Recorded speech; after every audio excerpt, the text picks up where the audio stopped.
Hello everyone, welcome to the biology Sensei classes. और आज हम पढ़ेंगे क्लास 10th आईसीएससी का चैप्टर रिप्रोडक्टिव सिस्टम। तो रिप्रोडक्टिव सिस्टम को पढ़ने से पहले हमें पता होना चाहिए रिप्रोडक्शन क्या होता है।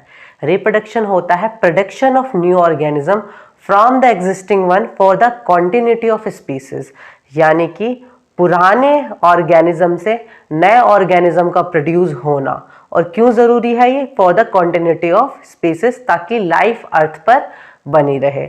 अब रिप्रोडक्शन दो तरीके का होता है, एसेक्सुअल रिप्रोडक्शन और सेक्सुअल रिप्रोडक्शन। एसेक्सुअल रिप्रोडक्शन में सिंगल पेरेंट इन्वॉल्व होता है और सेक्सुअल रिप्रोडक्शन में टू पेरेंट इन्वॉल्व होते हैं ऑफ अपोजिट सेक्स।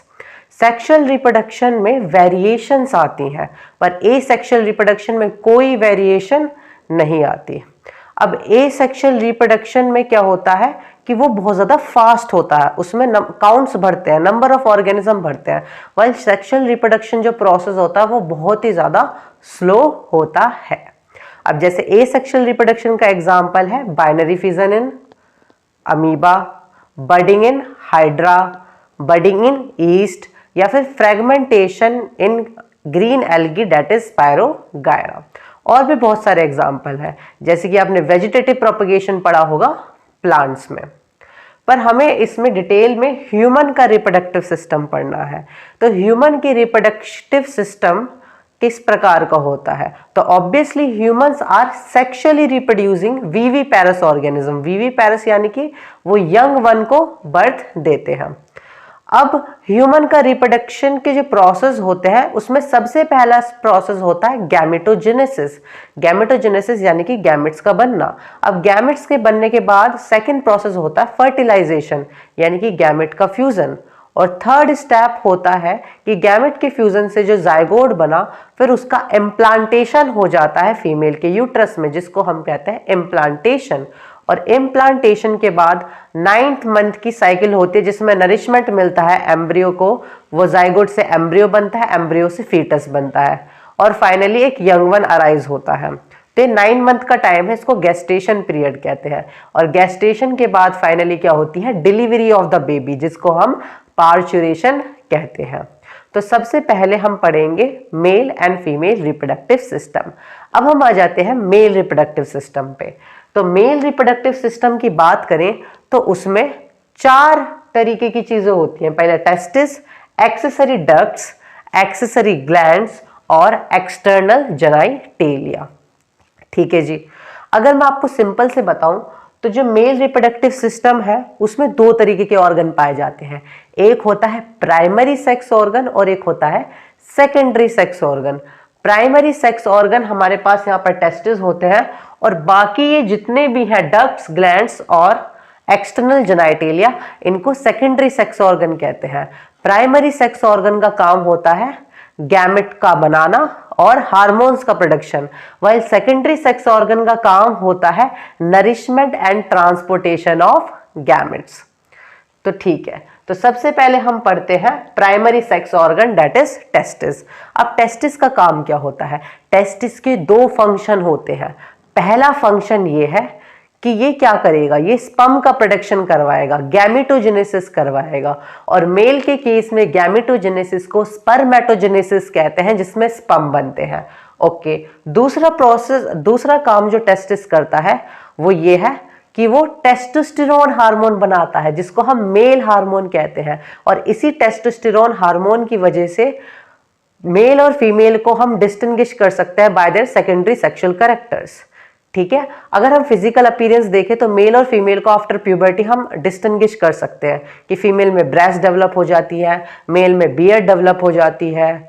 ठीक है, एक्सिलरी हेयर, फेशियल हेयर, ये सारी चीजें डेवलप होने लगती हैं। इनको सेकेंडरी सेक्सुअल कैरेक्टर्स कहते हैं, और ये हार्मोन्स की वजह से होती है। तो मेल में वो हार्मोन कौन सा है? टेस्टोस्टेरोन। ठीक है, तो टेस्टिस का 2 काम है, टेस्टोस्टेरोन बनाना और स्पर्म बनाना। अब टेस्टिस की बात करें तो टेस्टिस का फंक्शन हो गया। अब टेस्टिस की लोकेशन क्या है? अगर मैं बात करूं एम्ब्रियोनिक स्टेज की, तो टेस्टिस एम्ब्रियोनिक स्टेज में एब्डोमेन में बनते हैं। ठीक है, तो वो इंट्रा एब्डोमिनल रहते हैं। पर जैसे ही 7th मंथ आता है तो वो टेस्टिस एक पाउच लाइक स्ट्रक्चर में चले जाते हैं, डिसेंट हो जाते हैं थ्रू इन्ग्यूनल कैनाल, और उसको हम कहते हैं स्क्रोटम। तो 7वें महीने पे टेस्टोस्टेरोन की प्रोडक्शन की वजह से ये आपके जो टेस्टिस हैं ये स्क्रोटम में डिसेंड हो जाते हैं। अब भाई स्क्रोटम में डिसेंड होने की क्या आवश्यकता थी? अब देखिए, तो टेस्टिस कैसे होते हैं हमें पता चल गया। Testis are the extra abdominal, यानी कि फीटल स्टेज में तो वो इंट्रा एब्डोमिनल थे, पर बाद में वो 7वें महीने के बाद क्या हो गए? एक्स्ट्रा एब्डोमिनल, यानी कि एब्डोमेन के नीचे। Testis are present in a pouch like structure या फिर सैक लाइक स्ट्रक्चर, जिसको हम स्क्रोटम कहते हैं। अच्छा जी, अब ये स्क्रोटम का क्या लोकेशन है, फंक्शन है? पहला तो this is the hanging structure outside the abdomen, और स्क्रोटम का बहुत इंपॉर्टेंट फंक्शन है स्पर्मेटोजेनेसिस के लिए। बहुत ही लो टेम्परेचर रिक्वायर है हमारी बॉडी से, 2.25 डिग्री सेल्सियस टेम्परेचर कम चाहिए स्पर्म के प्रोडक्शन के लिए। तो स्क्रोटम का काम क्या है? स्क्रोटम मेंटेन करता है टेस्टिस के एनवायरनमेंट को 2 से 2.5 degree Celsius lower than the normal human body internal temperature. हमारा इंटरनल टेम्परेचर 37 डिग्री सेल्सियस है, तो उससे 2 से 2.5 डिग्री सेल्सियस स्क्रोटम क्या करेगा? कम करेगा। अब ये कैसे करता है? तो स्क्रोटम में अडेप्टेशंस होती हैं, यहाँ पे कुछ मसल्स होती हैं स्क्रोटम में जो थर्मो रेगुलेशन में मदद करती हैं। अब विंटर के टाइम पे क्या होता है? स्क्रोटम की मसल्स कॉन्ट्रैक्ट हो जाती हैं। अब कॉन्ट्रैक्ट होने की वजह से उसका शेप सिकुड़ जाता है, सिकुड़ने की वजह से क्या होगा? हीट का लॉस कम होगा। वाइल समर के टाइम पे वही स्क्रोटम की मसल्स क्या हो जाती हैं? रिलैक्स हो जाती हैं, लूज हो जाती हैं, जिसकी वजह से स्क्रोटम का साइज बड़ा हो जाता है, लूज हो जाता है और हैंग करने लगता है एब्डोमेन के बाहर, जिसकी वजह से हीट का लॉस ज्यादा से ज्यादा हो पाए। तो ठीक है, स्क्रोटम का फंक्शन है थर्मो रेगुलेशन, और ये इसका लोकेशन है आपका आउटसाइड द एब्डोमेन, और फंक्शन है थर्मो रेगुलेशन। अब ध्यान से सुनिए, एक स्क्रोटम होता है, उस स्क्रोटम के अंदर 2 स्क्रोटल सैक होते हैं, और हर एक स्क्रोटल सैक में एक टेस्टिस होते हैं। तो कितने टेस्टिस हुए? 2 टेस्टिस हुए। हर एक टेस्टिस के अंदर, ध्यान से सुनिए, हर एक टेस्टिस के अंदर 250 कंपार्टमेंट्स होते हैं, और उन 250 कंपार्टमेंट्स को हम कह देते हैं टेस्टिकुलर लोब्यूल। अब ये टेस्टिकुलर लोब्यूल आपको समझ में आ गए होंगे। अब इन टेस्टिकुलर लोब्यूल्स के अंदर भी एक डक्ट रहती है जिसको हम कहते हैं सेमिनिफेरस ट्यूब्यूल। बहुत इंपॉर्टेंट बात है, टेस्टिस के अंदर 2 चीजें रहती है, याद रखना। एक तो रहती है सेमिनिफेरस ट्यूब्यूल और एक रहते हैं इंटरस्टिशियल सेल। अब ये सेमिनिफेरस ट्यूब्यूल तो आपका स्पर्म बनाने में मदद करती है, और ये इंटरस्टिशियल सेल किस में मदद करेगी? थोड़ी देर पहले बताया था टेस्टिस का काम क्या होता है? स्पर्म बनाना और टेस्टोस्टेरोन बनाना। तो इंटरस्टिशियल सेल, जिनको लैडिक सेल भी कहते हैं, ये आपका टेस्टोस्टेरोन बनवाएंगे, और सेमिनिफेरस ट्यूब्यूल आपका स्पर्म बनवाएंगे। ओके, इतनी बात हमको समझ में आ गई। उसके बाद आप देख सकते हैं कि ये 250 कंपार्टमेंट है जिनको टेस्टिकुलर लोब्यूल्स कह रहे हैं। टेस्टिकुलर लोब्यूल्स के अंदर कॉइल स्ट्रक्चर है, 1 2 3 हाईली कॉइल स्ट्रक्चर है, जिसको हम क्या कह रहे हैं? Seminiferous tubule. और सेमिनिफेरस ट्यूब्यूल पैक्ड है एक टिश्यू में, जिसको हम क्या कह रहे हैं? इंटरस्टिशियल। उसके अंदर क्या भरे हुए हैं? Interstitial cell. तो देख रहे हैं इस कंपार्टमेंट में या तो सेमिनिफेरस ट्यूब्यूल है या फिर आपकी क्या है? Interstitial cells. इतनी बात हमको समझ में आ जानी चाहिए। अच्छा, उसके अलावा आप देख सकते हैं कि सारी की सारी सेमिनिफेरस ट्यूब्यूल आपस में ज्वाइन हो रही हैं और एक नेटवर्क ऑफ ट्यूब्यूल्स बना रही हैं, और वो सारी की सारी ट्यूब्यूल टेस्टिस से निकल कैसे रही हैं? इफरेंट डक्ट्स के थ्रू। याद रखना, एफरेंट का मतलब लाना और इफरेंट का मतलब ले जाना। तो टेस्टिस से जो डक्ट निकल रही है इफरेंट डक्ट्स है। अभी तो ये टेस्टिस के अंदर ही है। फिर ये इफरेंट डक्ट्स एक और डक्ट को ज्वाइन हो रही है, जिसको हम कह रहे हैं क्या? एपिडाइडाइमिस। एपिडाइडाइमिस का मतलब होता है, एपी मतलब ऊपर और डायमिस मतलब टेस्टिकल्स, तो यानी कि टेस्टिकल्स के ऊपर। तो यहाँ पे आपका टेस्टिस ये खत्म है, ये रहा स्क्रोटम, और उसके अंदर यहाँ से लेकर यहाँ तक क्या है? टेस्टिस। और टेस्टिस के अंदर क्या है? सेमिनिफेरस ट्यूब्यूल और इंटरस्टिशियल सेल। टेस्टिस के जस्ट बाहर आपका है एपिडाइडाइमिस। उसकी 3 पार्ट है, एक तो हेड पार्ट है, मिडल पार्ट है और टेल पार्ट है। एपिडाइडाइमिस से एक डक्ट निकल रही है जो स्क्रोटम से भी बाहर जा रही है, उसको कहते हैं हम स्पर्म डक्ट, या फिर क्या कहते हैं? वास डिफरेंस कहते हैं। तो ये था आपका टेस्टिस के बारे में। अब आगे चलते हैं नेक्स्ट है हमारे पास एक्सेसरी डक्ट्स। एक्सेसरी डक्ट्स का काम क्या होता है? Transportation of the sperm. कैसे? तो अभी अभी बताया था स्पर्म प्रोड्यूस कहां हो रहा है, आपका स्पर्म प्रोड्यूस हो रहा है सेमिनिफेरस ट्यूब्यूल में, और ये सेमिनिफेरस ट्यूब्यूल क्या कर रही है? स्पर्म प्रोड्यूस कर रही है। क्यों? क्योंकि इनके अंदर एक सेल्स है जो स्पर्म बनाते हैं, जिनको कहते हैं स्पर्मेटोगोनिया। तो स्पर्मेटोगोनिया स्पर्म बनाएंगे सेमिनिफेरस ट्यूब्यूल में, और इस सेमिनिफेरस ट्यूब्यूल से कहां जा रहे हैं? नेटवर्क ऑफ ट्यूब्यूल्स, ये दिख रहा है आपको, नेटवर्क ऑफ ट्यूब्यूल से कहां जा रहे हैं? इफरेंट डक्ट्स में। इफरेंट डक्ट से स्पर्म कहां जाएगा? हेड ऑफ एपिडाइडाइमिस, फिर मिडल पार्ट ऑफ एपिडाइडाइमिस, फिर टेल ऑफ एपिडाइडाइमिस, और लास्ट में फिर उसके बाद यहां पे जाता है वास डिफरेंस के पास। फिर वास डिफरेंस से कहां जाता है? ये वास डिफरेंस से जाता है आपका ये यूरेथ्रा में। तो आप देख सकते हैं कि ये दो टेस्टिस या टेस्टिकल, वहां पे बाहर की तरफ है एपिडाइडाइमिस। एपिडाइडाइमिस से जो डक्ट निकल रही है इसको कहते हैं वास डिफरेंस। तो डक्ट जो है ये एपिडाइडाइमिस से निकल रही है, वास डिफरेंस से लूप ओवर करती है यूरिनरी ब्लैडर से, और फिर फाइनली कनेक्ट हो जाती है यूरेथ्रा में। ठीक है जी। तो याद रखना, मेल के केस में जो यूरिन की डक्ट होती है और जो स्पर्म की डक्ट होती है वो सेम होती है, तो वह एक कॉमन पॉइंट पर आके मिलती है। इसलिए इस डक्ट को हम यूरेथ्रल मियाटस भी कहता है। यूरेथ्रल मियाटस यानी कि जहां पे यूरिन की डक्ट, यूरेटर, और स्पर्म डक्ट दोनों आके ज्वाइन हो रही हैं। ठीक है जी। अब हम आ जाते हैं एक्सेसरी ग्लैंड्स पे। एक्सेसरी ग्लैंड्स में 3 तरीके की ग्लैंड्स आपको याद रखनी है, सेमिनल वेसिकल, प्रोस्टेट और बल्बो यूरेथ्रल। सेमिनल वेसिकल की बात करें तो देखिए 2 चीजें पूछी जाती हैं, लोकेशन एंड फंक्शन। तो सेमिनल वेसिकल की बात करें तो सेमिनल वेसिकल आप देख सकते हैं कहां प्रेजेंट है? ये प्रेजेंट है ब्लैडर के साइड में, है ना, ये ब्लैडर के साइड में प्रेजेंट है। तो अगर मैं कहूं ये प्रेजेंट होती है superior to the rectum, superior to the rectum, rectum से आगे और ब्लैडर के पीछे। ठीक है जी, below the bladder, sorry behind the bladder. ठीक है जी। तो it is present superior to the rectum and inferior to the urinary bladder. तो 2 सेमिनल वेसिकल होती हैं। उसके बाद आपकी एक प्रोस्टेट होती है और फिर होती है बल्बो यूरेथ्रल। तो याद रखना ये पेयर में है, ये सिंगल है और ये पेयर में है। अब सेमिनल वेसिकल मेजॉरिटी जो स्पर्म होता है उसके पास वो मैच्योर नहीं होता, तो ये किस में हेल्प करते हैं? ये मैच्योरेशन ऑफ स्पर्म में हेल्प करते हैं, ये स्पर्म को न्यूट्रिशन प्रोवाइड करते हैं। तो सेमिनल वेसिकल स्पर्म का जो कॉन्स्टिट्यूएंट होता है उसमें 60 to 70% किसका रहता है? सेमिनल वेसिकल का। तो सेमिनल वेसिकल्स स्पर्म को क्या प्रोवाइड करती हैं? न्यूट्रिशन। इन तीनों ग्लैंड की सिक्रीशन को मिला के हम कहते हैं सेमाइनल प्लाज्मा। और जब वो सेमाइनल प्लाज्मा स्पर्म से मीट करता है, आप ध्यान से समझिए, यहां से वास्ट डिफरेंस से क्या आ रहा है? स्पर्म। फिर स्पर्म में कौन कौन सिक्रीशन दे रहा है आपका? सेमिनल वेसिकल, प्रोस्टेट और कॉपर्स ग्लैंड, जिसको बल्बो यूरेथ्रल ग्लैंड भी कहते हैं। इन तीनों की सिक्रीशन को हम सेमिनल प्लाज्म कह रहे हैं। तो सेमिनल प्लाज्म आपका स्पर्म के साथ मीट करेगा और वो बना देता है सीमन। बहुत इंपॉर्टेंट है, स्पर्म प्लस सेमिनल प्लाज्म को क्या कहते हैं? सीमन। और वो सीमन कहां प्रेजेंट होगा? क्या वो वास डिफरेंस में होगा? नहीं, वो वास डिफरेंस में यहाँ पे आपकी इजैकुलेटरी डक्ट या फिर यूरेथ्रा में होगा। इतनी बात हमको समझ में आ रही है। अब सेमाइनल वेसिकल हमने देख लिया, ये क्या कर रहा है? स्पर्म को न्यूट्रिशन प्रोवाइड करता है। ये कैल्शियम, फ्रुक्टोज और बहुत सारे एंजाइम प्रोवाइड करता है किसको? स्पर्म को।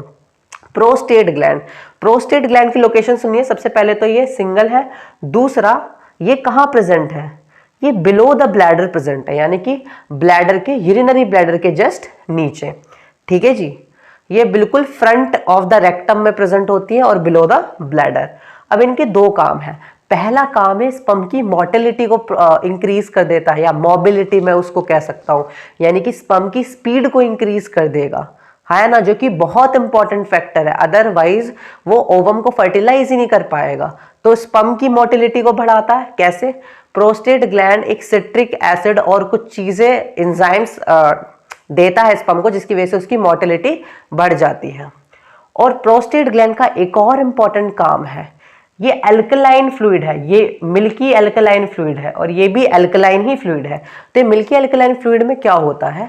इसमें ये एल्कलाइन इन नेचर है और ये स्पर्म को एल्कलाइन कंपोनेंट प्रोवाइड करता है। क्यों? क्योंकि जो फीमेल का वजाइनल ट्रैक्ट होता है ना वो बहुत ज़्यादा एसिडिक होता है। क्यों? क्योंकि फीमेल के वजाइना को बैक्टीरिया या किसी फंगल इन्फेक्शन से बचाने के लिए फीमेल का वजाइनल ट्रैक्ट कैसा रहना चाहिए? एसिडिक। अब उस एसिडिक एनवायरनमेंट में आके सीमन तो क्या हो जाएगा? सीमन तो डिस्ट्रॉय हो जाएगा। इसलिए उसकी प्रोटेक्शन के लिए प्रोस्टेट ग्लैंड क्या प्रोवाइड करती है? Alkaline component. तो दो फंक्शन है, मोबिलिटी और दूसरा एसिडिक एनवायरनमेंट ऑफ वजाइना या फिर यूट्रस से प्रिवेंट करने के लिए एल्कलाइन पीएच प्रोवाइड करता है स्पर्म को। नेक्स्ट है बल्बो यूरेथ्रल ग्लैंड। अब बल्बो यूरेथ्रल ग्लैंड का काम क्या है? इसको कॉपर्स ग्लैंड भी कहते हैं। ये आपका म्यूकस सिक्रीट करती है। वो म्यूकस का क्या काम है? अब पहली बात तो बल्बो यूरेथ्रल ग्लैंड दो होती हैं और ये कहाँ प्रेजेंट होती हैं? At the base of the penis पे। याद रखना कहाँ प्रेजेंट होती है? At the base of the penis पे, क्योंकि पीनिस में म्यूकस और ल्यूब्रिकेशन प्रोवाइड करती है पीनिस को। ठीक है जी, क्या प्रोवाइड करती है? Lubrication during the process of coitus, friction reduce हो सके ताकि। चलिए, इतनी बात हमको समझ में आ रही है। नेक्स्ट क्या है? लास्ट है कि एक्सटर्नल जेनाइटिलिया पीनिस। अब एक्सटर्नल जेनाइटिलिया क्यों कह रहे हैं? जेनाइटिलिया होते हैं रिप्रोडक्टिव ऑर्गन जो रिप्रोडक्शन में पार्टिसिपेट कर रहे हैं। बाकी सारे क्या थे? बॉडी के अंदर थे, इंटरनल। ठीक है जी, और ये क्या है? एक्सटर्नल।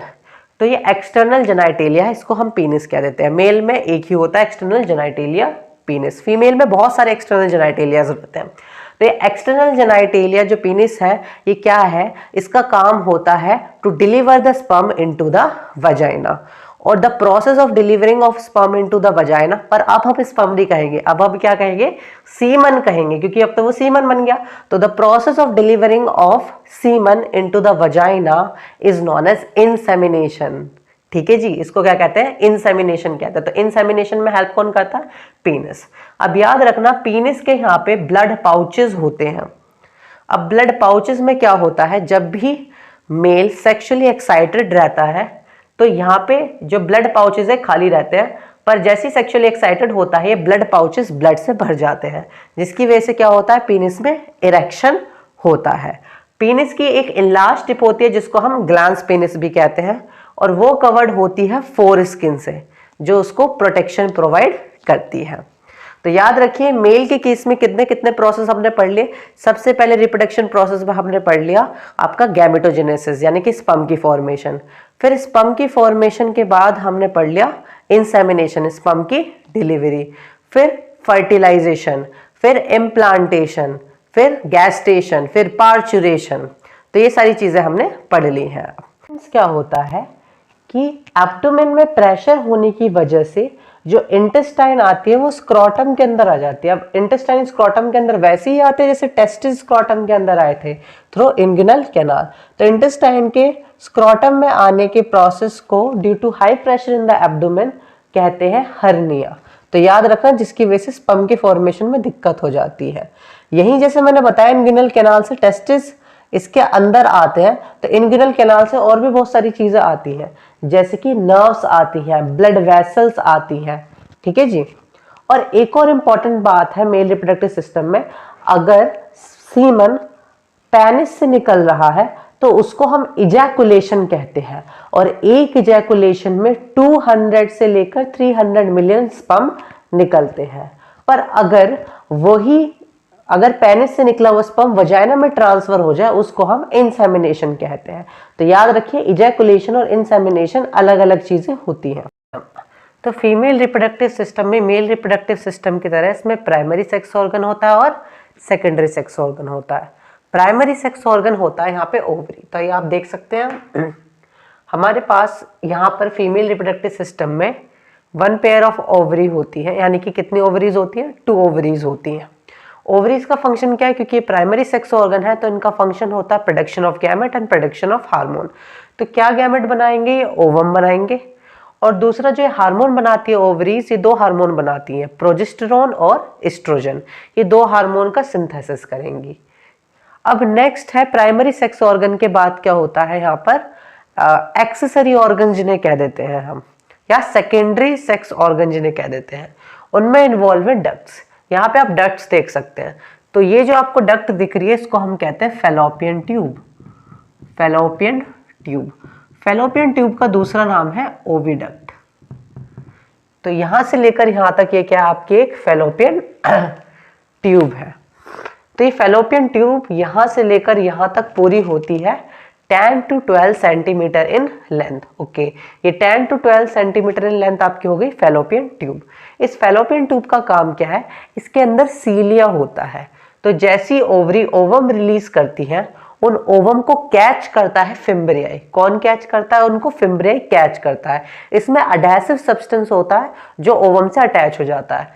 फिर ये जो फेलोपियन ट्यूब है, इसका काम क्या होता है कि इसमें सीलिया होता है। उस सीलिया के मूवमेंट से ये ओवम को आगे ट्रांसफर करती है और फाइनली जब फर्टिलाइजेशन हो जाता है उसके बाद ये ओविडक्ट आपके फर्टिलाइज्ड ओवम को यूट्रस में ट्रांसफर कर देती है। ठीक है, क्योंकि ओवम तो इमोबाइल है, वो खुद नहीं चल सकता, इसलिए यहाँ पे क्या होता है, सीलिया प्रेजेंट होता है फेलोपियन ट्यूब में। नेक्स्ट चीज है कि ये मिडिल पार्ट जो है यूट्रस में, ये होलो पार्ट है, इसको हम क्या कहते हैं? यूट्रस, हिस्ट्रा या फिर वूब कहते हैं। अब ये जो वूब होता है ये 7/5 सेंटीमीटर यानी कि 35 सेंटीमीटर स्क्वायर इसका क्या होता है? एरिया होता है। यहाँ पे क्या होता है, यूट्रस का फंक्शन है टू प्रोवाइड एनवायरमेंट और to provide nutrition for the development of the embryo. तो एम्ब्रियो का डेवलपमेंट यहाँ होने वाला है। अब यूट्रस की भी 3 लेयर होती है, पर फिर भी मैं आपको बता देता हूँ, ये रेड से बनाई है ना, तो यूट्रस की जो आउटर ये लेयर है आपकी, इनर मोस्ट लेयर, इसको कहते हैं एंडोमेट्रियम। ठीक है, यहाँ पे ब्लड वेसल से ये थिक हो जाती है। थिक क्यों हो जाती है? क्योंकि इसको क्या करना है, इसको ना यूट्रस को चाइल्ड कंसीव करना है। कंसीव यानी कि इम्प्लांट करना है। तो जैसे ही ओवम फर्टिलाइज हो जाएगा, यहाँ पे क्या होगा? इम्प्लांटेशन। तो इसलिए क्या है, ब्लड वेसल से रिच हो जाती है। तो ये हर महीने क्या हो जाती है? ब्लड वेसल से रिच होती है। पर अगर ओवम फर्टिलाइज नहीं होता तो ये जो आपकी थिक लाइनिंग है ये क्या हो जाती है? ये रप्चर हो जाती है और यहाँ से निकल जाती है, जिसको हम मेंस्ट्रुअल साइकिल कहते हैं, जो हर महीने होती है। पर मेंस्ट्रुअल साइकिल नहीं होगी अगर कंसीव हो गया, यानी कि फर्टिलाइजेशन हो गया, और फर्टिलाइजेशन के बाद ये यूट्रस में क्या हो गया? इम्प्लांट हो गया। ठीक है जी। उसके बाद आपको ये नैरो सी कैनाल देखने को मिल रही है, इसको हम क्या कहते हैं? सर्विक्स कहते हैं। और ये आउटर मोस्ट जो पार्ट है इसको कहते हैं vagina. Vagina 10 to 15 centimetre in length होता है पूरा। अब वेजाइना और सर्विक्स को मिला के बर्थ कैनाल कहते हैं। क्यों? क्योंकि जब बच्चे की डिलीवरी होती है वो सर्विक्स और वेजाइना से निकलता है, that's why birth canal. Okay, इतनी बात हमको समझ में आ गई है। अब ओवरीज में जैसे वहां स्पर्मेटोजेनेसिस होता था सेमिनिफेरस ट्यूब्यूल में, सेमिनिफेरस यानी कि सीमन फॉर्मिंग या स्पर्म फॉर्मिंग, तो वैसे यहाँ पे क्या होता है? oogenesis होता है। oogenesis यानी कि ओवम फॉर्मिंग या ओवा फॉर्मिंग। तो यहाँ पे ओवम बनेगा। अब यहाँ पे ओवम कैसे बनता है? जो ओवम है ना वो मैच्योर होता है फॉलिकल्स के बीच में। बेटा फॉलिकल्स होते हैं सैक लाइक स्ट्रक्चर, जिनके अंदर फ्लूइड भरा रहता है, जिनके अंदर क्या डेवलप होते हैं? ओवम डेवलप होते हैं। पहले तो होते हैं प्राइमरी फॉलिकल्स, पर धीरे धीरे धीरे वो डेवलप होके फाइनली जो सबसे मैच्योर फॉलिकल है उसको कहते हैं ग्राफियन फॉलिकल। तो ग्राफियन फॉलिकल जब टूटते हैं तब ओवम निकलता है और उस ओवम को फिम्ब्रियाई कैच करते हैं। फिर ये प्रोसेस कंटिन्यू होता है। ठीक है जी, ये तो मैंने बता दिया इंटरनल जेनाइटेलिया है फीमेल के एक्सटर्नल जेनाइटेलिया पे। अब जो फीमेल का एक्सटर्नल जेनाइटेलिया होता है, मेल के एक्सटर्नल जेनाइटेलिया में खाली पीनिस होता है, पर फीमेल के एक्सटर्नल जेनाइटेलिया में 5 पार्ट होते हैं। ये 1 2 और आपका 3 4 और 5 पार्ट। तो सबसे पहले बात करते हैं मॉस प्यूबिस की। Below the abdomen in the pelvic region of female एक फैटी कुशन होता है सपोर्ट के लिए और प्रोटेक्शन के लिए। वो फैटी कुशन है मॉस प्यूबिस, जो इस पूरे को प्रोटेक्शन दे रहा है। और वहां पे क्या कवर है? वहां पे प्यूबिक हेयर प्रेजेंट होते हैं। ठीक है जी। नेक्स्ट है आपका, ये देख सकते हैं पूरा फीमेल के एक्सटर्नल जेनाइटेलिया को व्यूल्वा कहते हैं। ठीक है जी। अब जो फीमेल का एक्सटर्नल जेनाइटेलिया है, व्यूल्वा में 2 फ्लैशी फोल्ड्स ऑफ टिश्यू रहते हैं। जो पहला आउटर फ्लैशी फोल्ड रहता है उसको लेबिया मेजोरा कहते हैं, और अंदर वाली फ्लैशी फोल्ड को लेबिया माइनोरा कहते हैं। ठीक है जी। इनका काम क्या है? Protection of internal parts. तो लेबिया मेजोरा और लेबिया माइनोरा। अब लेबिया का वर्ड मतलब होता है लिप्स, तो ये लेबिया मेजोरा जो होता है वो तो उसको हम आउटर लिप्स कह सकते हैं और लेबिया माइनोरा को इनर लिप कह सकते हैं। अब जहां पे 2 लेबिया माइनोरा आपस में मिलती है उस पार्ट को हम क्लाइटोरिस कहते हैं। उसके अलावा यहाँ पे 2 ओपनिंग है, यूरेथ्रल ओपनिंग ऊपर है, वजाइनल ओपनिंग नीचे है। तो फंक्शन देख लेते हैं। लेबिया मेजोरा और लेबिया माइनर का काम क्या है? प्रोटेक्शन का काम है। और जो लेबिया मेजोरा है it is homologous to scrotum, क्योंकि ये स्क्रोटम के कैसे है? इक्विवेलेंट है। जैसे मेल में स्क्रोटम होता है, फीमेल में लेबिया मेजोरा होता है। ठीक है जी, क्योंकि उनका स्ट्रक्चर सेम रहता है, चाहे फंक्शन अलग अलग हो। नेक्स्ट है आपका ये, जहाँ पे 2 लेबिया माइनोरा मिलती है एट द अपर जंक्शन, वहां पे एक स्ट्रक्चर प्रेजेंट होता है जिसको कहते हैं क्लैटोरिस। तो at the upper junction of 2 labia minora एक बल्ब लाइक स्ट्रक्चर प्रेजेंट होता है, क्लैटोरिस। अब क्लैटोरिस का फंक्शन क्या होता है? It make female sexually excited during the process of intercourse और कॉइटस। ठीक है, ये फीमेल को सेक्सुअली एक्साइटेड बना देता है। ठीक है जी, to participate in the process. Next है इसके बाद हमारा ओपनिंग्स। यहाँ पर व्यूल्वा में पहली ओपनिंग है यूरेथ्रल ओपनिंग और नेक्स्ट है वजाइनल ओपनिंग।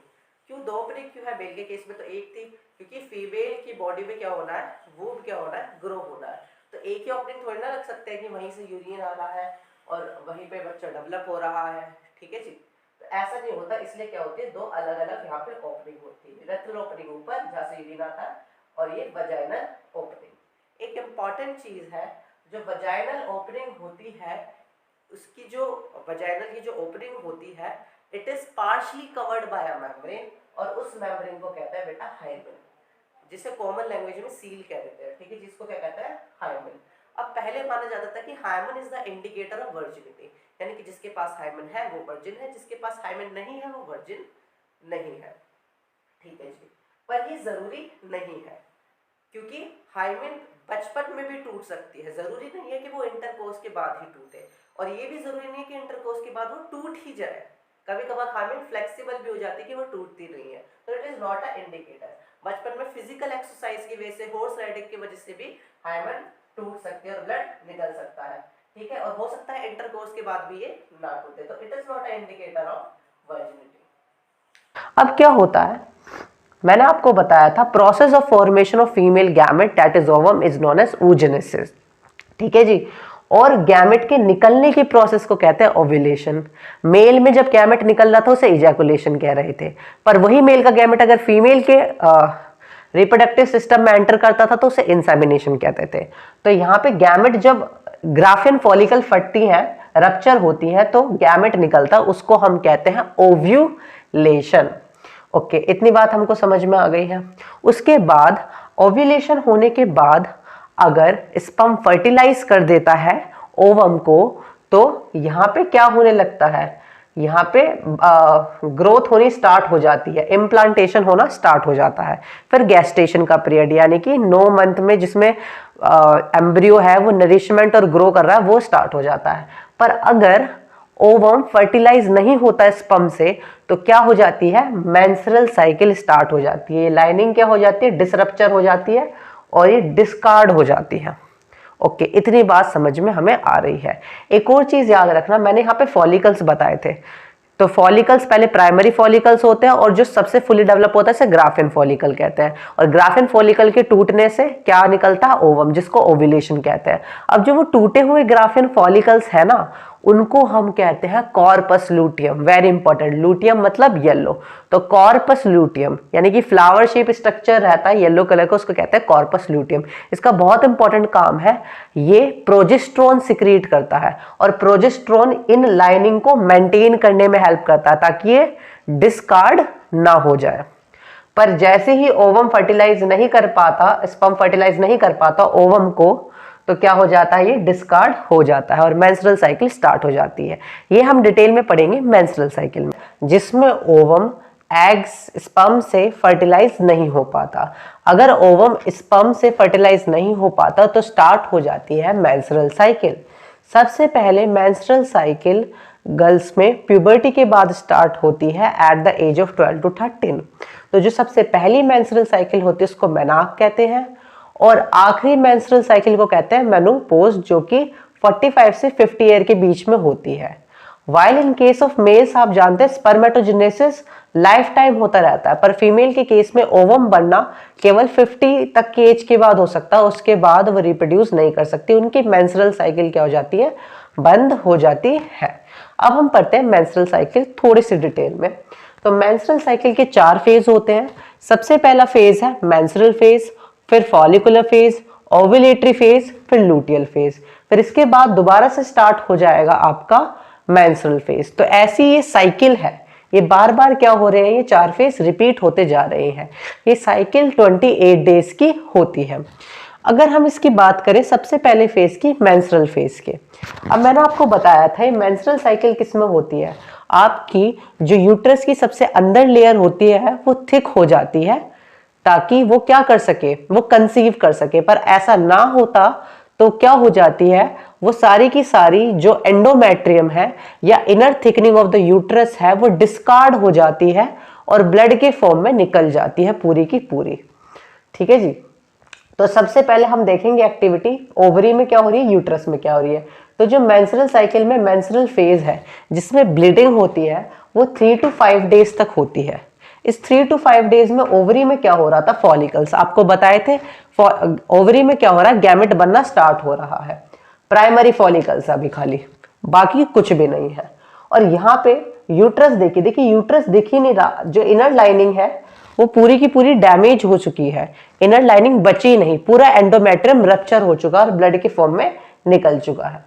तो ये 3 से 5 दिन तक रहती है। फिर आता है फॉलिकुलर फेज। फॉलिकुलर फेज में क्या होता है, अभी एंडोमेट्रियम तो क्या हो गई, पूरी की पूरी डैमेज हो गई। अब दोबारा क्या करना है, इस एंडोमेट्रियम को बनाना है। तो इसलिए फॉलिकुलर फेज को प्रोलिफरेटिव फेज भी कहते हैं, क्योंकि इसमें एंडोमेट्रियम डिवाइड करके दोबारा अपने आप को तैयार कर लेती है कंसीविंग के लिए। ठीक है जी। तो फॉलिकुलर फेज में, नाम से फॉलिकुलर फेज का एक और मतलब समझ में आता है, यहाँ फॉलिकल्स मैच्योर हो जाते हैं। प्राइमरी फॉलिकल सेकेंडरी में और सेकेंडरी फॉलिकल टर्चरी में और टर्चरी ग्राफियन फॉलिकल में। तो सबसे ज्यादा जो मैच्योर और राइपन फॉर्म ऑफ फॉलिकल है उसको क्या कहते हैं, ग्राफियन फॉलिकल, जिसके अंदर ओवम क्या हो जाता है, पूरा डेवलप हो जाता है। एक और बात ध्यान से सुनिए, जब फॉलिकल्स मैच्योर होते हैं तो वो एक हार्मोन रिलीज करते हैं, एस्ट्रोजन, और ये हार्मोन रिस्पॉन्सिबल है एंडोमेट्रियम के दोबारा बनने के लिए। एंडोमेट्रियम रप्चर हो गई थी ना मेंस्ट्रुअल साइकिल में, तो यही एस्ट्रोजन क्या बना रहा है, दोबारा एंडोमेट्रियम को बना रहा है। रिलेट करते चाहिए तो ही समझ में आएगा। तो ये एस्ट्रोजन क्या कर रहा है, एंडोमेट्रियम को बना रहा है फॉलिकुलर फेज में। अब फॉलिकुलर फेज के एंड पे जाके एंडोमेट्रियम पूरी तैयार हो गई बनके दोबारा से, और ये होता है 5 से 12 दिन तक। अब नेक्स्ट फेज है ओव्यूलेटरी फेज। ओव्यूलेटरी फेज 1-2 दिन का होता है, ये जनरली 13 या 14वें दिन में होता है मेंस्ट्रुअल साइकिल के। इसमें क्या होता है, ग्राफियन फॉलिकल रप्चर हो जाती हैं। अब ग्राफियन फॉलिकल ये आपको रप्चर होती दिखाई दे रही है, और वो क्या निकालती है, ओवा या सेकेंडरी oocyte भी उसे कहते हैं, वो रिलीज करती है। और इसी प्रोसेस को क्या कहते हैं, ओव्यूलेशन। इसलिए इस फेज का नाम क्या है, ओव्यूलेटरी फेज। तो ओव्यूलेटरी फेज में क्या निकल गया, ओवम निकल गया। ठीक है जी। तो अभी ओवम क्या इंतजार करेगा, स्पर्म का इंतजार करेगा। ठीक है जी। अब ओवम क्या कर रहा है, स्पर्म का इंतजार। तब तक एंडोमेट्रियम को मेंटेन कौन करके रखेगा भाई, एंडोमेट्रियम बना तो ली पर ये दोबारा भी तो डिस्कार्ड हो सकती है। तो ध्यान से सुनिए, ये जो आपका रप्चर ग्राफियन फॉलिकल है, ये रप्चर ग्राफियन फॉलिकल है, ये कन्वर्ट हो जाता है एक flower like structure, yellow structure, जिसको कहते हैं कॉर्पस लूटियम। अब ये कॉर्पस लूटियम का बहुत इंपॉर्टेंट फंक्शन है, ये प्रोजेस्टेरोन सिक्रीट करता है, और ये प्रोजेस्टेरोन क्या करता है, एंडोमेट्रियम को मेंटेन करता है। याद रखना, एस्ट्रोजन एंडोमेट्रियम को बना रहा है और प्रोजेस्टेरोन उसे मेंटेन कर रहा है, टूटने से बचा रहा है। अब ये कॉर्पस लूटियम बन जाती है। अच्छा, ये कॉर्पस लूटियम कौन से फेज में बनती है, लूटियल फेज में, याद रखना। तो अगर मैं आपसे पूछूं सबसे ज्यादा चांसेस कंसीविंग के कौन से पीरियड में है, क्या इस फेज में या इस फेज में, तो ओव्यूलेटरी फेज में सबसे ज्यादा चांसेस है कंसीविंग के, क्योंकि तभी तो ओवम प्रोड्यूस हो रहा है। इस टाइम कोई स्पर्म फर्टिलाइज कर जाए ओवम से तो क्या डेवलप हो जाएगा, जाइगोट, और फिर उसका इम्प्लांटेशन हो जाएगा। तो 12 से लेकर 14 डे हाई चांस होते हैं किसके, कंसीविंग के। तो मेंस्ट्रुअल साइकिल के 12 to 14 डे याद रखना, जहां पे कंसीविंग के चांसेस मैक्सिमम होते हैं। अब ओव्यूलेटरी फेज तो हो गया 2 दिन बाद, अब भी वो इंतजार कर रहा है 15 से 8 डेज तक चलता है आपका लूटियल फेज। लूटियल फेज नाम से पता चल रहा है क्या बनता है यहाँ लूटियल फेज पे, कॉर्पस लूटियम, और वो कॉर्पस लूटियम क्या कर रहा है, एंडोमेट्रियम को मेंटेन करके रख रहा है। ठीक है जी। पर लूटियल फेज के एंड में एट कंप्लीट ऑफ 28 डेज में अगर ओवम फर्टिलाइज नहीं होता स्पर्म से, तो ये एंडोमेट्रियम क्या हो जाती है, दोबारा रप्चर हो जाती है। क्यों दोबारा रप्चर हो जाती है? क्योंकि कॉर्पस लूटियम कब तक जिंदा रह सकता है भाई, वो 12 से 15 दिन तक जिंदा रह सकता है, तब तक ये फेज चल रहा है। अब कॉर्पस लूटियम के मरने के बाद प्रोजेस्टेरोन सिक्रीट नहीं हो रहा, और प्रोजेस्टेरोन सिक्रीट नहीं हो रहा तो एंडोमेट्रियम मेंटेन नहीं हो पाएंगी, तो दोबारा क्या होगी, डिस्कार्ड हो जाएंगी, मेंस्ट्रुअल साइकिल होने लगेगी, दोबारा मेंस्ट्रुअल फेज क्या हो जाएगा, स्टार्ट हो जाएगा। तो ये थी आपकी मेंस्ट्रुअल साइकिल। अब फर्टिलाइजेशन क्या होता है? फर्टिलाइजेशन को एम्फीमिक्सिस भी कहते हैं। The fusion of male and female gamete to form zygote, उसको फर्टिलाइजेशन कहते हैं, जिसमें आधे नंबर ऑफ क्रोमोसोम मदर से आते हैं, आधे नंबर ऑफ क्रोमोसोम फादर से आते हैं, और जाइगोट में एक डिप्लॉयड स्टेज को बना देते हैं दोबारा से। अब फर्टिलाइजेशन से पहले मैंने अपने मेंस्ट्रुअल साइकिल पढ़ी थी, उसमें ओव्यूलेटरी फेज था। ओव्यूलेशन क्या होता है, जिसमें ग्राफिन फॉलिकल रप्चर हो जाती है और ओवम निकल जाता है। अब मेरी बात ध्यान से सुनिए, एक मंथ में एक ओवम निकलता है, और वो केवल एक ही ओवरी से निकलता है। ऐसा नहीं है कि दोनों ही ओवरी बनाएंगी ओवम, एक मंथ में एक ही बनाती है, दोनों नहीं बनाती, या तो लेफ्ट वाली बनाएगी या राइट वाली बनाएगी। पर अगर मैंने मेंस्ट्रुअल साइकिल किस चीज का केस था, मेंस्ट्रुअल साइकिल केस था जब ओवम फर्टिलाइज नहीं हो रहा है स्पर्म से। और अब हम कौन सा केस पढ़ रहे हैं, जब ओवम स्पर्म से फर्टिलाइज हो जाता है। तो फर्टिलाइजेशन देखिए। अब फर्टिलाइजेशन में देखने से पहले मेल गैमेट और फीमेल गैमेट का स्ट्रक्चर देखिए। मेल गैमेट की बात करें, ये सारे कहाँ से बने हैं गैमेट, ये हमारे सेल से ही तो बने हैं। तो सेल्स के जितने हमारे पास सेल में क्रोमोसोम्स होते हैं, उनके पास सारे होते हैं, पर आधे आधे होते हैं। ठीक है जी, चलिए अब देखिए, इसमें हमारे पास गैमेट्स के पास आधे नंबर ऑफ क्रोमोसोम है। इनके पास स्ट्रक्चर देखिए, सेल से ही बने हैं। सेल में जो गोल्जी अपैरेटस है वो स्पर्म में एक्रोसोम बना देता है। गोल्जी बॉडीज का काम क्या होता है, पैकेजिंग। तो ये पैक करता है, किसको पैक करता है बेटा, डाइजेस्टिव एंजाइम्स को पैक करता है। तो एक्रोसोम के अंदर डाइजेस्टिव एंजाइम होते हैं। क्यों? क्योंकि ओवम तो है, पर ओवम के ऊपर ना बहुत सारी लेयर है जो उसे प्रिवेंट करके रख रखी है। तो उन लेयर को क्या करेगा, ये डिसॉल्व करेगा। इसलिए एक्रोसोम में क्या है, हाइड्रोलिटिक एंजाइम्स हैं जो ओवम की मेम्ब्रेन को डिसॉल्व करेंगे। और एक्रोसोम किससे बना है, गोल्जी अपैरेटस से। उसके अलावा इसके पास हेड है, हेड में न्यूक्लियस है और साइटोप्लाज्म है। ऑब्वियसली सेल के चारों तरफ क्या है, प्लाज्मा मेम्ब्रेन है। फिर नेक्स्ट है, जो सेल में माइटोकॉन्ड्रिया होती है वो स्पर्म में मिडल पीस बनाती है। अब mitochondria is the power house of the cell, तो middle piece is the power house of the sperm, that is male gamete. तो ये माइटोकॉन्ड्रिया क्या प्रोवाइड करती है, एनर्जी प्रोवाइड करती है, ताकि स्पर्म की मोटिलिटी इंक्रीज हो, स्पीड इंक्रीज हो। अब कितने स्पीड रहती है स्पर्म की, लगभग रहती है 1.5 मिलीमीटर एक मिनट में, यानी कि 1.5 मिलीमीटर चलता है केवल एक मिनट में। ठीक है, या तो इसके पास 22+X हो सकते हैं, 22+Y हो सकते हैं। इसके टेल में रिसेप्टर होते हैं स्पर्म के, जो प्रोजेस्टेरोन को सेंस करते हैं। ठीक है जी, ओवम क्या रिलीज करता है, प्रोजेस्टेरोन। अब स्पर्म को पता तो होना चाहिए कहाँ जाना है, तो ये रिसेप्टर इसे प्रोजेस्टेरोन के पास ही मूवमेंट करवाते हैं और ये प्रोजेस्टेरोन के पास चला जाता है। ठीक है जी, अब हम आ जाते हैं ओवम के स्ट्रक्चर को। आपकी बुक में ओवम का स्ट्रक्चर ज्यादा डिटेल में नहीं है, पर देख लीजिए फिर भी। ये आपका क्या है, ओवम है। ओवम में क्या होगी, प्लाज्मा मेम्ब्रेन होगी, बीच में क्या है, न्यूक्लियस है, और न्यूक्लियस के अंदर क्या है, न्यूक्लियोलस है। तो ये तो ओवम आपको समझ में आ रहा है। ओवम के चारों तरफ जो सबसे पहली आपकी एक लेयर ऑफ सेल दिखाई दे रही है, उसको हम कहते हैं जोना पेल्यूसिडा। क्या कहते हैं इसको हम, जोना पेल्यूसिडा। जब ये फॉलिकल्स के अंदर डेवलप हो रहे थे ना ये लेयर्स, तभी डेवलप हो गई थी ग्राफिन फॉलिकल के अंदर। ठीक है, ग्राफिन फॉलिकल वाली स्टेज में जब ये डेवलप हो रहा था ओवम, तो तभी उसी टाइम ये लेयर्स डेवलप हुई है। जोना पेल्यूसिडा, जोना पेल्यूसिडा के बाद कुछ स्पेसेस है, पेरिविटलाइन स्पेस कहते हैं। उसके बाद एक और लेयर है जिसको क्या कहते हैं, कोरोना रेडिएटा, और आउटर मोस्ट लेयर को क्यूमुलस कहते हैं। तो आउटर मोस्ट लेयर क्यूमुलस, फिर कोरोना रेडिएटा, फिर जोना पेल्यूसिडा। अब जो ये रहती है क्यूमुलस, इसके पास कुछ आपको ये डॉटेड डॉटेड स्ट्रक्चर दिखाई दे रहे हैं। इसका काम क्या होता है, जो ओवम की मेम्ब्रेन है उसको ज्वाइन करके रखना।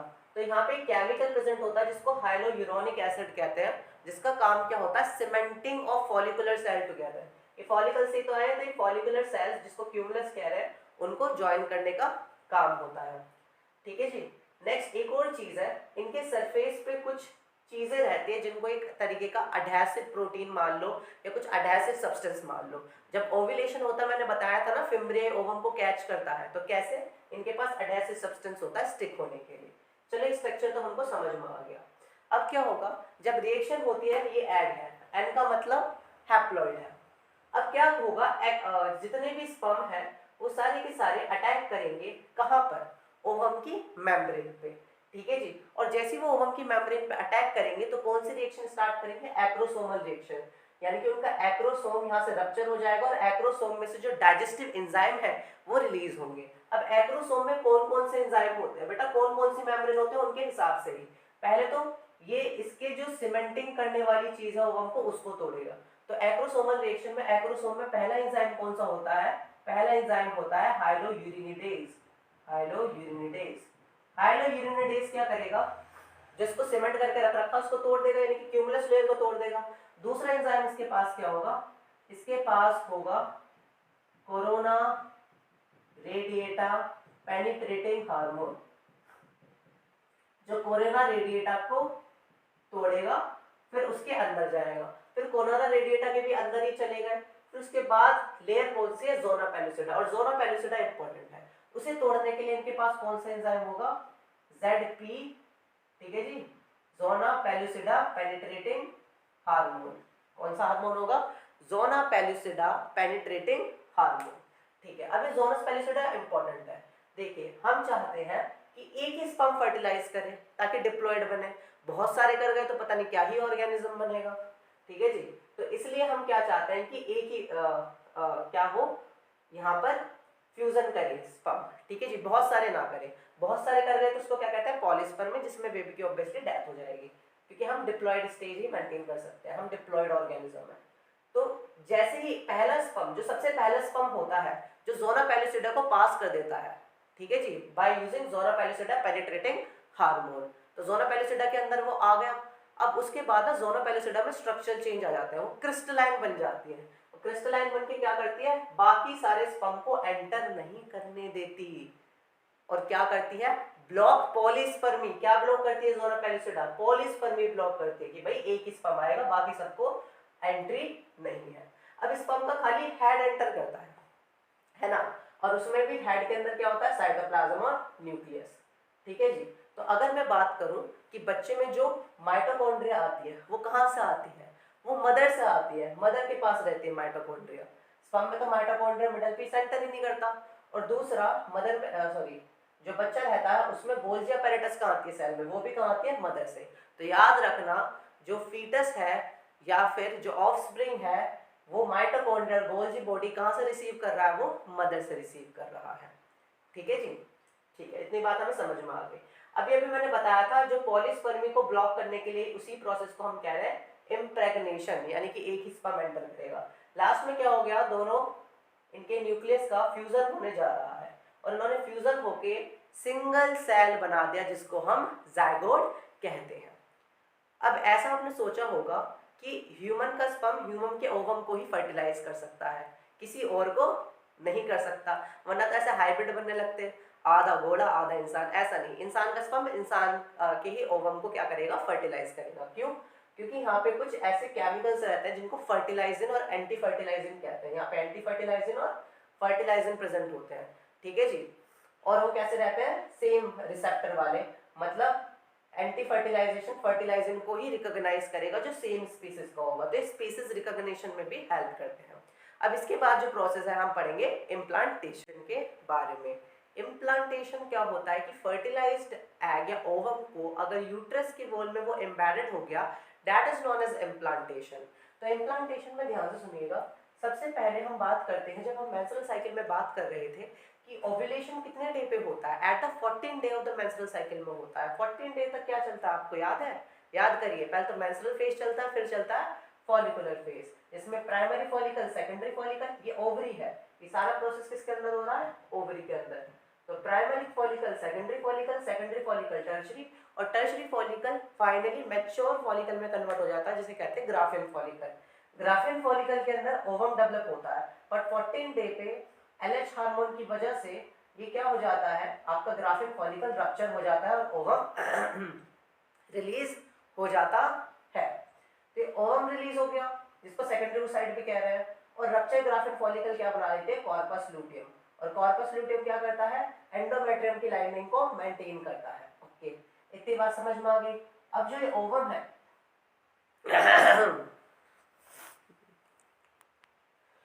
इम्प्लांटेशन के बारे में, इम्प्लांटेशन वर्ड से पता चल रहा है इसमें क्या होगा, जो फर्टिलाइज्ड एग है it is going to embedded into the uterine wall for the further development.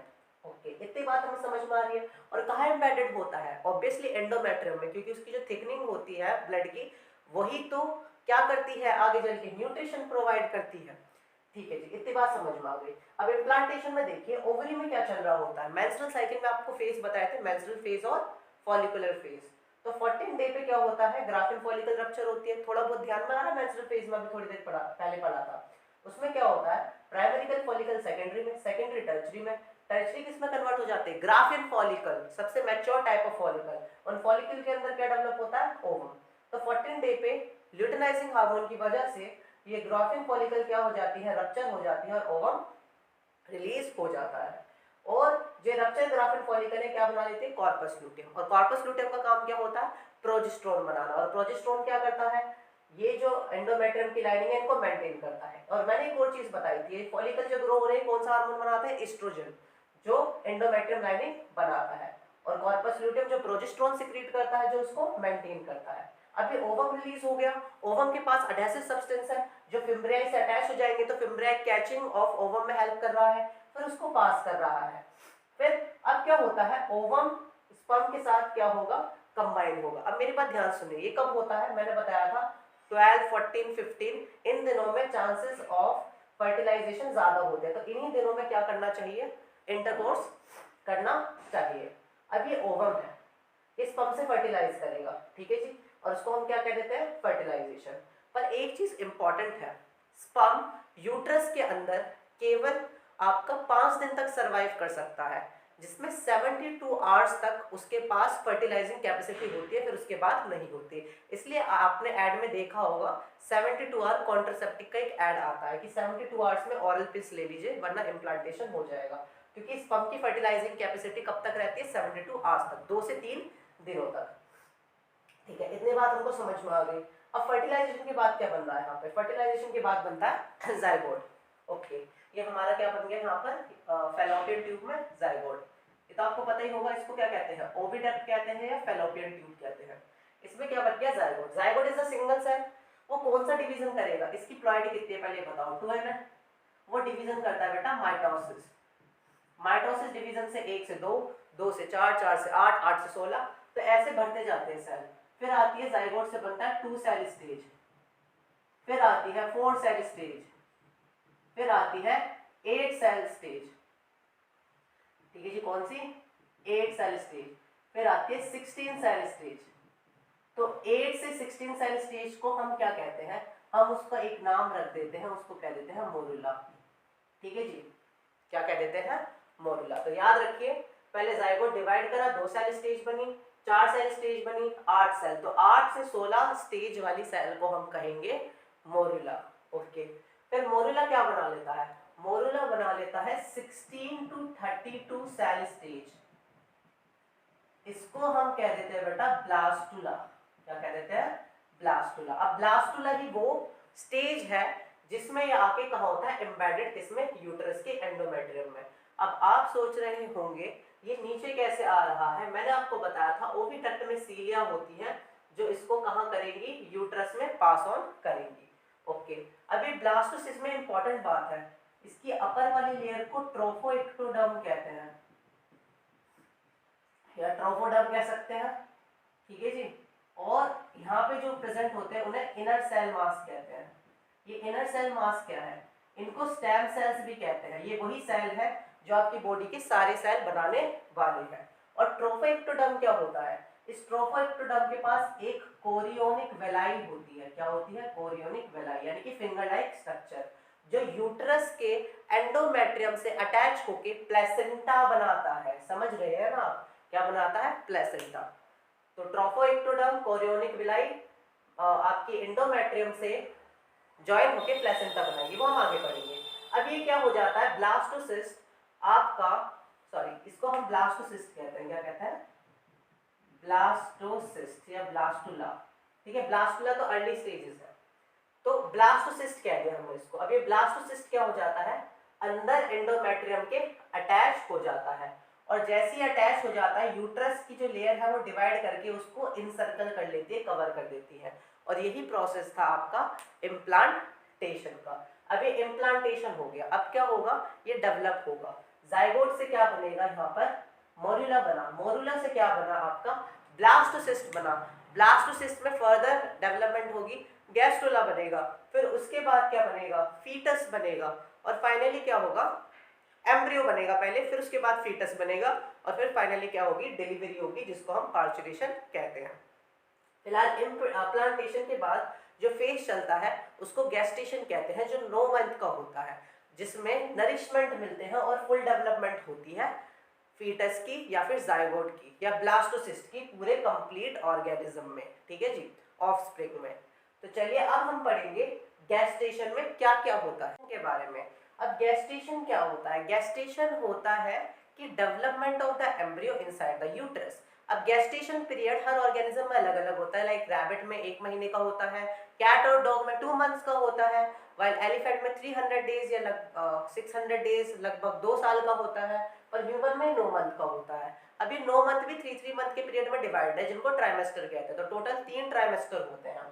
सबसे पहले मंथ पे बच्चे का क्या बनता है, हार्ट। इसलिए आपने देखा होगा कुछ सीरियल्स में ऐसे दिखाते हैं कि हाथ पकड़ के पता चल गया प्रेग्नेंट है, ऐसा भी कुछ होता है, हाँ बिल्कुल होता है। अगर बच्चे का हार्ट बन गया 1 महीने बाद तो उसे 2-2 हार्ट बीट महसूस होती है, इसलिए कह देते हैं कि प्रेग्नेंट है, ठीक है जी। तो 1 महीने पे हार्ट बन जाता है, तीसरे महीने पे आपकी लिम्स और डिजिट्स बन जाती है, ठीक है जी, फिंगर्स बन जाती है, आर्म्स बन जाती है, लेग्स बन जाती है।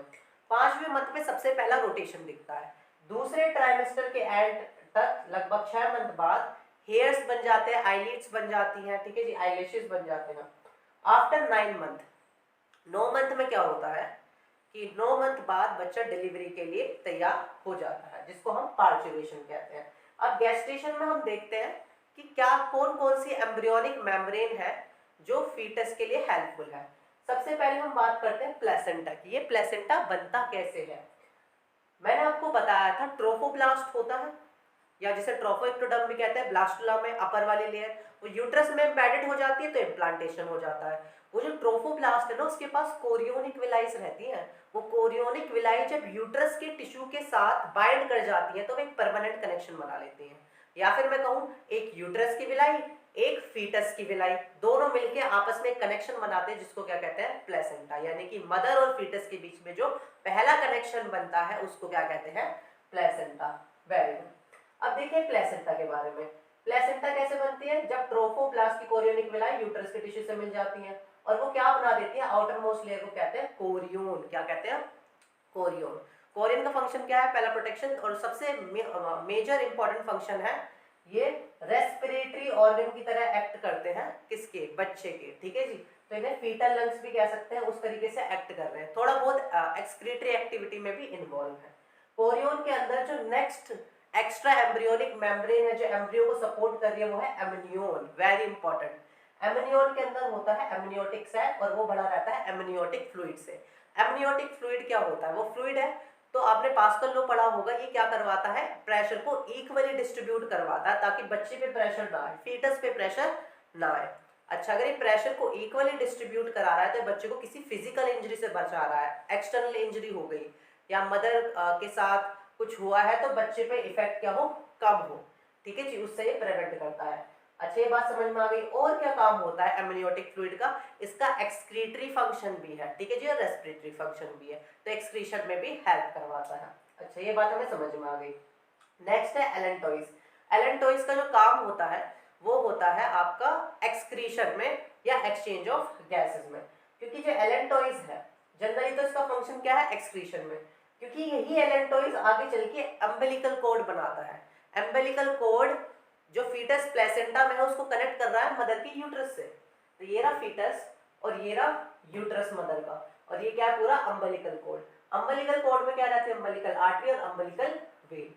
अब मदर की बॉडी से क्या क्या चीजें आ रही हैं, मदर की बॉडी से आ रही है glucose, amino acid, fatty acid, lipids, ठीक है जी, और आईजीजी एंटीबॉडी, एक लौती एंटीबॉडी जो प्लेसेंटा को क्रॉस करती है, क्योंकि ये क्या रहती है, बहुत ही ज्यादा छोटी।